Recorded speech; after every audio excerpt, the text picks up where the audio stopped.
오늘은 박근혜 대통령께서 불법 임신 감금 되시고 옥중 투쟁하신 지가 1628일째 되는 날입니다. 우리가 9월 11일 지난 토요일 날 희망 배달 우리 행사 전통시장 재래시장 장보기 행사를 대구에서 51차 서문시장, 52차 칠성시장, 53차 달서 종합시장에서 추석맞이 장보기 행사를 했습니다. 시장 상인의 회장님들과 심탄회한 말씀을 듣고 또 많은 건의를 받았습니다. 특히 우리나라 제3대 시장이라는 서문시장의 김범수 회장님을 비롯한 회장단님들이 우리 공화당에 대한 관심과 또 이 대구 경제, 또 서민 경제를 살릴 수 있는 여러 가지 방안들을 거의 1시간에 걸쳐서 토론을 했습니다. 저는 우리 공화당 대표로서 지금의 기존 정치권들, 특히 좌파, 문재인 좌파 독재 정권과 더불어민주당의 이 허주식 정책, 백신 구입 실패, 소득주도 성장 실패, 부동산 정책 실패, 또 서민 경제를 말살하는 소위 중산층 말살 정책, 이런 것을 통해서 우리들의 서민 경제, 자영업자, 소상공인, 전통시장 이런 분들이 가장 고통을 받고 있다. 또 문재인 좌파 독재 정권이 기본적인 자유시장 경제를 무너뜨리고 사회주의 정책법을 내는데도 저항하지 못하고 거기에 불중하는 국민의힘의 국회의원들에 대한 우리 시장 상인분들의 독한 비판도 저희들은 들었습니다. 우리 공화당은 앞으로 서민 경제를 살리는데 또 대한민국의 든든한 버팀목인 중상층을 다시 복귀하는데 또 자유시장 경제, 무너진 자유시장 경제를 다시 복귀해서 박근혜 정부 시절에 그런 자유시장 경제로 돌려놓는 그런 일에 전력을 다하겠습니다. 항상 우리 공화당은 서민의 편이고 또 민노총이 아닌 일반 노동자들의 편이고 또 대한민국의 가장 중심축인 중산층과 자영업자, 소상공인들의 편에 서서 국민과 함께 하겠습니다. 이번 서문시장, 칠성시장, 달서시장의 시장 상인의 회장단 분들과 또 각 시장의 상인분들께 감사를 드립니다.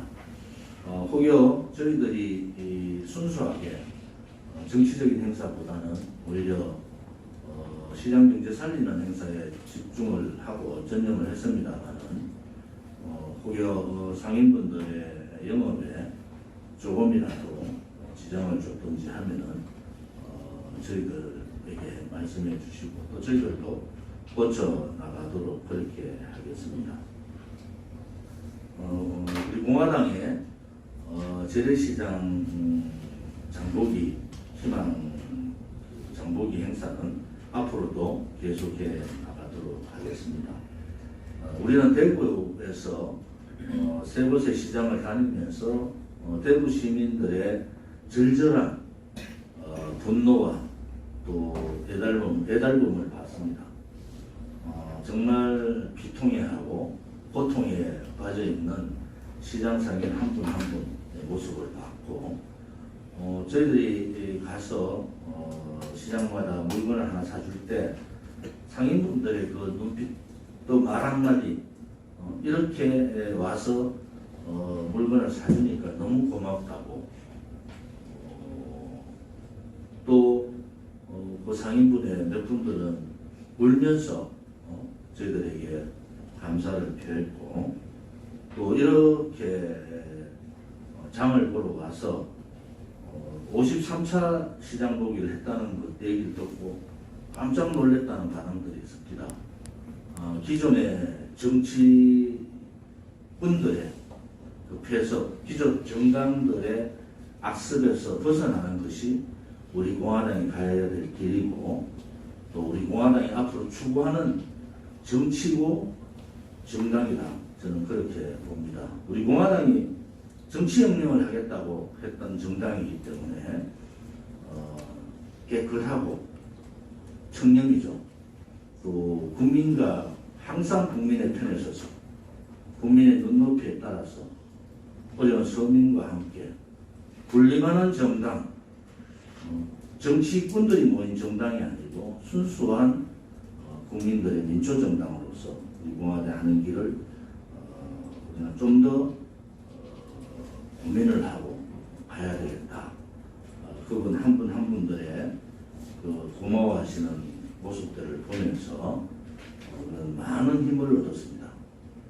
이번 대구 장보기 행사에 참여해 주신 자유우파 국민들이나 동지들께서 주머니를 틀어서 이렇게 시장 장보기를 해주신 데 대해서 너무 감사한 마음을 드리겠습니다.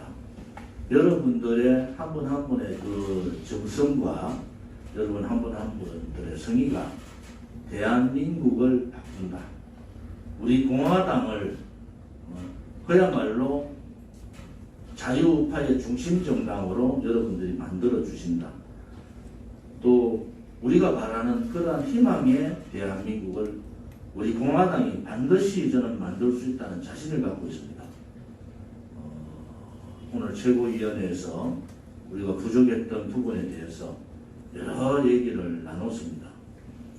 비판은 따갑게 저희들이 하고 뭐 자기 자체에 대한 비판 평가는 합니다만은 우리가 앞으로 가야 될 그 혁명과도 같은 정치혁명의 길은 우리는 뚜벅뚜벅 걸어가고 그 결과가 자유우파의 중심 정당으로 수권 정당으로서의 길을 한 발 한 발 가고 있다라는 저는 확신을 가지고 앞으로도 이 부분에 대해서 변함없이 우리 동지들과 자유우파 국민들의 관심과 참여를 부탁을 드리겠습니다.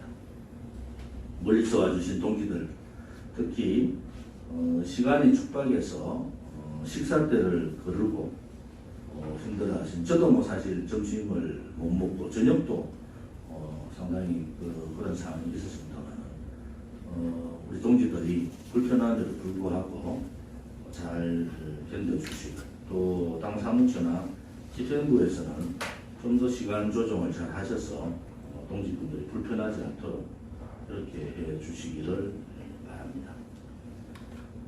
이번 주는 추석 연휴가 시작되는 주이기도 합니다. 추석 연휴 기간 동안 우리 공화당의 많은 동지들이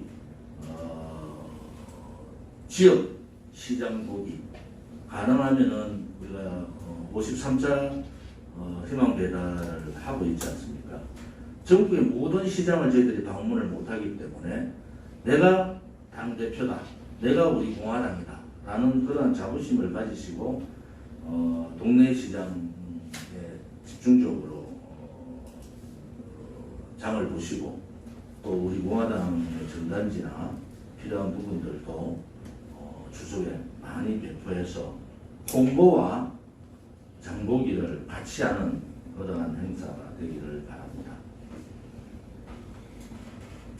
9월 15일 내일 모레죠. 수요일 날은 인천 상륙작전 성전 71주년 되는 날입니다. 인천 상륙작전은 우리가 대한민국이 절대절명의 위기에 있으면서 그야말로 영남권 일부를 대구 밑으로 부산 일부만 제외하고 공산 침략에 허무하게 무너져버린 그 상황에서 낙동강 전투라는 다부동 전투를 통해서 백선엽 장군과 우리들의 지켜주신 호국 영웅들이 목숨을 걸고 버텨줄 때 메가더 장군을 비롯한 시대의 영웅들, 대한민국을 구해주신 구국의 많은 분들에 의해서 인천 상륙작전을 통해서 6.25 공산화 침략을 막아내는 결정적인 계기를 마련한 것이 바로 인천 상륙작전입니다. 우리 공화당은 내년 인천 상륙작전 행사를 인천자유공원 내에 메가더 장군 동상 앞에서 행사를 합니다. 이 메가더 동상 앞에 행사에 많은 분들이 참여해서 인천 상륙작전의 또 지금 대한민국의 간첩단이 발견되고 수많은 간첩들이 암약하고 있고 또 정치권에서는 이미 많은 사람들이 친북, 종북행각, 친중행각을 하고 있는 친공산주의 정책, 사회주의 정책을 쓰고 있는 문재인 정권에서 우리는 좀 더 이 반공의식을 고치를 해야 되고 가슴에 담아야 됩니다. 우리 공화당은 박정희 대통령께서 5.16 혁명을 했던 반공의 국시라는 그러한 정책을 저희들은 환영합니다. 또 반공산주의 블록을 형성해야 된다. 이것은 사회주의 정책을 쓰고 있는 문재인이 후보 때 얘기했던 한반도의 새로운 국제 질서를 만들겠다는 사회주의 나라로 대한민국을 만들겠다는 그러한 행태들을 우리는 4년간 동안 지켜봐 왔고 결국 그 중심에는 중국 공산당이 있고 북한의 교조주의 김일성 3대 세습 정권이 있고 대한민국 내에 자생적 사회주의 공산주의자들이 있습니다. 대한민국에 얼마나 많은 간첩들이 활동을 하고 있는지 우리는 아직 모릅니다. 간첩을 잡아야 되는 국정원이 간첩을 잡지 않고 정치 공작에 가담하고 있다는 의혹들이 일어나고 있는 이 현실을 볼 때 우리 공화당은 다시는 대한민국 땅에 이러한 붉은 세력들이 암약하지 못하고 붉은 세력들이 대한민국을 좀먹지 못하도록 해야 되는 것이 우리의 의무이기도 하고 2021년 우리한테 주어진 책무이기도 합니다. 이번 인천 상륙작전 성전 71주년을 맞아서 우리 공화당을 중심으로 대대적인 반공 자유우파 국민들의 대동단결이 필요한 시점입니다. 인천 상륙작전과 동시에 기가 막힌 일은 인천시에서 용역을 맡겨서 4조 4천억을 들여서 북한의 공항을 건설해 줘야 된다. 이런 발표를 보고 참 어처구니가 없는 것이 아니라 두려운 생각이 듭니다. 더불어민주당은 이 남북관계 발전 개정안은 이미 발의를 해놓은 상태고 이 개정안이 통과가 되면은 바로 북한 공항 건설이라는 북한을 공항을 건설하면 북한의 지금 교조주의, 공산주의, 사회주의자들은 이 공항을 군사공항으로 쓸 것이 뻔하지 않습니까? 그런데 불구하고 문재인 좌파 독재 정권의 수괴들이 인천, 특히 인천국제공항과 연계해서 북한의 4조 4천억을 국민의 세금을 들여서 북한의 공항을 짓겠다는 용역 결과를 보고 경악을 금치 못합니다. 우리는 9월 15일 날 인천 상륙작전 성전 실지 1주년 기념식과 동시에 인천시청 앞에서 북한 공항건설 4조 4천억 국민 혈세를 가지고 공산주의자들 친북 행각을 하는 인천시에 대한 축탄대회도 가질 예정입니다. 북한이 신형 장거리 순항 미사일을 성공했다고 발표했습니다. 문재인의 북한 평화시효는 결국 핵 보유국으로 북한을 만들기 위한 시간 벌기시였고, 이런 신형 무기들을 만들어서 핵을 소량화, 실질적인 침략 무기로 사용할 수 있는 시간 벌어주기에 불과했다. 새빨간 거짓 평화시효였다. 우리는 그렇게 보고 있습니다. 우리 공화당은 박근혜 대통령께서 추천하셨던 김정은 내진 체인지 정책을 우리는 수용하고, 그 정책을 우리는 그렇게 같이 하고 있습니다. 결국은 김정은을 내진 체인지하는 수밖에 없다. 그러면서 북한의 자멸을 이끌고 우리 공화당의 강령에 나와 있듯이 자유통일이라는 그 길을 우리는 가야 한다 라는 것이 우리 공화당의 강령과 동시에 우리 공화당의 정책 공약이기도 합니다. 지금까지 국민들이 속는 것도 어느 정도 속아야 되지 않습니까? 이렇게 처분이 없는 북한의 행위를 보면서 또 문재인 좌파 독재 정권의 이 친북 행각을 보면서 문재인 좌파 독재 정권을 끌어내리는 것이, 또 두 번째는 문재인 좌파 독재 정권의 이중대 라는 더불어민주당 후보가 대통령이 당선되지 않게 하는 것이 결국 새로운 정권 교체를 하는 것이 우리 공화당이 가야 될 길이다, 이렇게 봅니다. 제가 유시스하고 칠성시장 상인의 사무실에서 인터뷰를 했던 내용은, 과연 우리가 정권 교체를 위해서 올바른 정권 교체는 어떻게 해야 되는 것인가?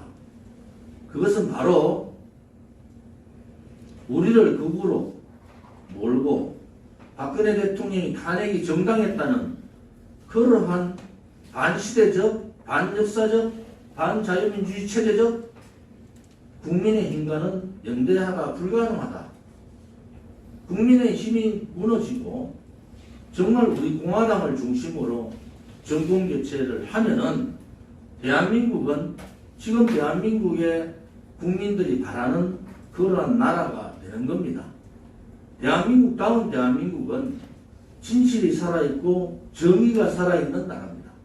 그리고 미래 세대에게 희망을 주는 나라입니다. 그 진실과 정의롭고 미래 세대에게 희망을 주는 법치가 살아있는 나라를 만들 수 있는 정당은 우리 공화당밖에 없다는 것을 우리는 대구의 민심을 통해서 확실하게 확신을 가지고 또 우리 공화당이 가는 길도 옳았다는 것을 우리는 보고 있습니다. 우리 공화당이 가는 길이 위대한 길이고 새로운 대한민국다운 대한민국을 가는 혁명의 길이라는 것도 우리는 알고 있습니다. 앞으로 이 길을 가는 데 있어서 여러 가지 엄해들이 있을 거예요. 내용도 모르는 사람들이 우리 공화당을 비판하는 사람도 있습니다. 그러면은 우리 공화당에 있는 저뿐만 아니라 지도부나 모든 당 사무처, 우리 공화당 당원들이 적극적인 그 음해 활동에 대한 대응을 해줘야 된다. 저는 그렇게 보고 있습니다. 박지원 조성은 문제가 제가 이미 최고위원회에서 박지원 국정원장 얘기를 일주일 전에 한 적이 있습니다. 박지원 국정원장이 냄새가 난다.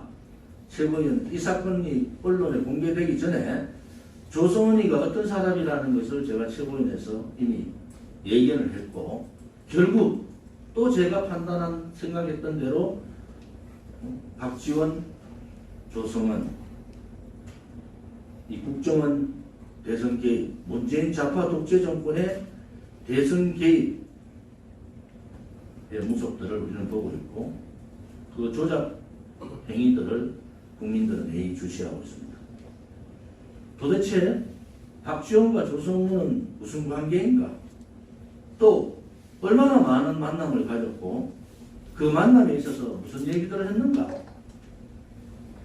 SBS 방송에서 조성은이 실수로 했던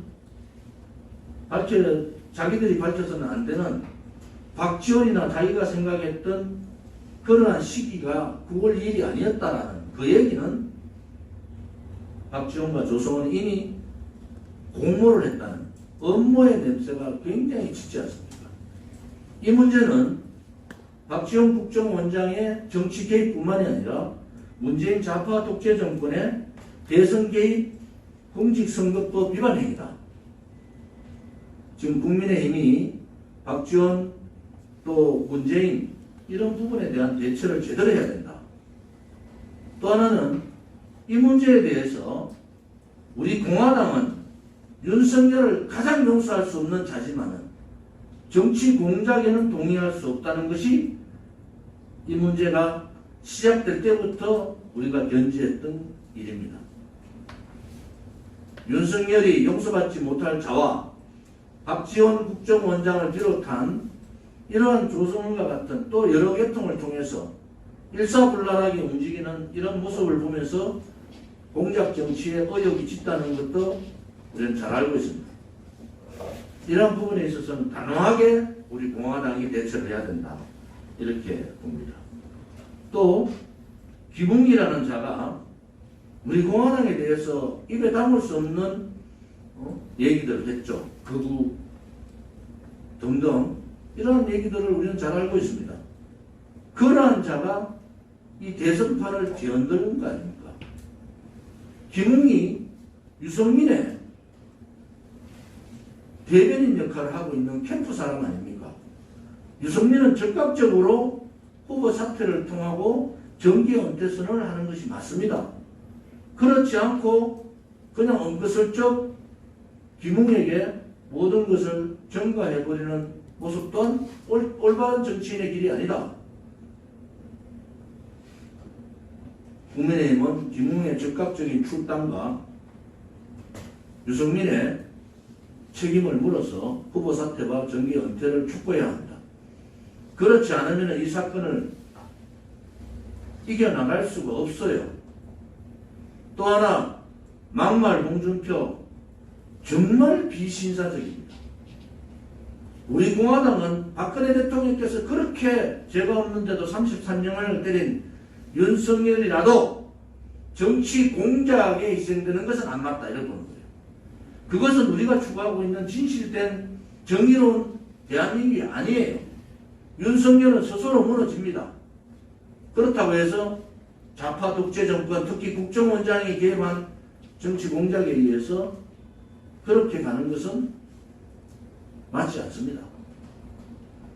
가장 비신사적이고 가장 자유우파들을 배신하는 행위를 홍준표는 보고 있어요. 홍준표가 하는 행위는 잡초의 그러한 근성의 정치가 아니라 양아치 쓰레기의 정치를 하고 있는 겁니다. 홍준표는 과연 떳떳하게 하늘을 우러러 자기가 깨끗하고 정말 한 점 부끄러움이 없는지 봐야 합니다. 정치도 정치 도의가 있는 거예요. 홍준표의 최근의 행위를 보면서 쓰레기는 쓰레기구나. 양아치다운 정치가 대한민국에서 물리쳐야 될 정치혁명의 한 가지다. 좌파들의 양아치 정치나 홍준표의 양아치 정치나 뭐가 다르겠습니까? 이런 홍준표의 행위를 보면서 우리 자유우파 국민들이 올바른 정치, 대한민국다운 정치, 도덕적인 정치, 결과가 아니라 과정을 중시하는 정치, 그것이 보수 우파의 가치 아닙니까? 그런 가치 부분에 있어서 좀 더 우리가 중심을 잡아야 된다. 저는 그렇게 생각하고요. 홍준표도 자기 스스로 반성을 해야 된다. 그 반성을 하지 않고 더 이상 양아치 쓰레기 같은 짓을 안 했으면 좋겠다. 자유파 국민들이 판단하셔야 됩니다. 박근혜 대통령 같이 그렇게 깨끗한 올바른 국가 강판, 올바른 미래 예측을 하는 정치인이 없었습니다. 지도자가 없었어요. 우리 공화당은 박근혜 대통령의 탄핵이 무효고 거짓 선동에 의한 조작에 의한 권력 찬탕을 당했다는 부분도 있지만 또 한편으로 그분이 했던 올바른 정치, 대한민국을 살리기 위한 정치에 동의를 하는 겁니다. 우리 공화당이 오늘 이 시점에서 우리가 가야 될 길이 무언가 하는 부분들도 다시 한 번 더 고민해 봐야 될 그런 시점이라고 봅니다.